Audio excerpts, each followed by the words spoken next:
દર્શન આપે છે હનુમાનજી મહારાજ અને એમના પત્ની સુરવચલા.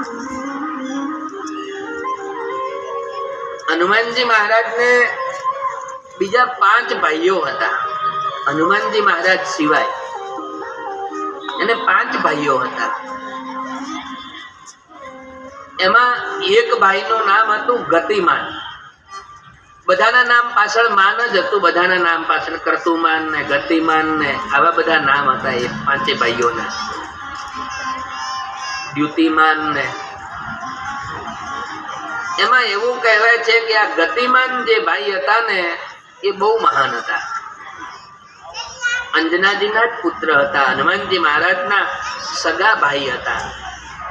અને એવું કહેવાય છે કે કોઈ પણ તમે નવું વાહન લાવો, ગાડી લાવો, મોટરસાયકલ, ગમે તે કોઈ પણ વાહન નવું લાવો ને એ વખતે આ હનુમાનજી મહારાજના જે ભાઈ ગતિમાન એને યાદ કરી એનું નામ લઈ અને હનુમાનજી મહારાજના ડાબા પગનું સિંદૂર એનાથી એ વાહન ઉપર ચાંદલો કરી દેવામાં આવે તો ક્યારેય પણ એ વાહનને અકસ્માત સર્જાતો નથી.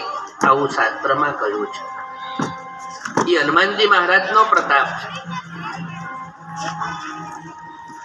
એટલે હનુમાનજી મહારાજ તો આવા અનેક કાર્યો રામચંદ્ર ભગવાનના હનુમાનજી મહારાજે કર્યા છે. એટલે લક્ષ્મીજી કહે છે કે હે નારદ, એ હનુમાનજીના આજે આટલા બધા મંદિરો છે. જ્યાં જુઓ ત્યાં મંદિરો છે. અને એવું કહેવાય છે કે જ્યારે હનુમાનજી મહારાજનો પ્રાદુર્ભાવ થયો ને, જ્યારે હનુમાનજી મહારાજ પ્રગટ થયા, ચૈત્ર સુદ પૂનમનો દિવસ હતો. આપણે પરમ દિવસે છે ને 31 તારીખે સાંજે છે ને હનુમાન જન્મોત્સવ ખૂબ ધામધૂમથી અહીંયા આપણે ઉજવવાનો છે.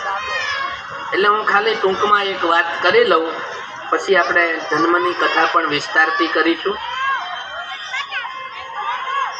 તો એવું કહેવાય છે કે હનુમાનજી મહારાજનું જ્યારે પ્રાગટ્ય થયું, ચૈત્ર સુદ પૂનમ અને મંગળવારનો એ દિવસ હતો. સવારનો પહેલા જ સૂર્યની કિરણો આમ આકાશમાંથી બહાર આવતી હતી. હનુમાનજી મહારાજ જેવા પ્રગટ થયા ને, માં અંજના કઈ ઘરકામમાં લાગ્યા હશે. હનુમાનજી મહારાજને જન્મતાની સાથે જ ભૂખ લાગી અને એ ભૂખ લાગીને આકાશમાં સૂર્યનારાયણ ભગવાન સવારના પહોરમાં જે આમ પ્રગટ થતા હોય ને ત્યારે